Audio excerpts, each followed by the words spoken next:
ഒരു സിനിമയിലെ ഇറങ്ങിയ മുഴുവൻ സോങ്സ് ഹിറ്റ്, അതിലെല്ലാവരുടെയും മനസ്സിൽ കയറി കൂടിയ ഒരു സാഡ് സോങ് ആണ് ഇത് കേട്ടോ. അടിപൊളിയാണ്. ജോസഫൻ സിനിമയിലെ ഈ സോങ്. വിദൂരേ നിലാത്താരമായി നീ മിഴിച്ചിമ്മി നിന്നിടുമോ,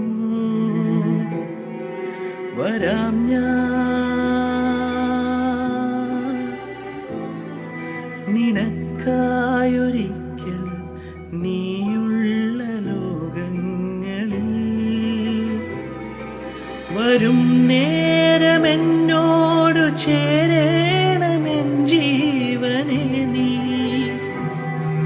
അതില്ലാതെ വയ്യൻ നെഞ്ചോരം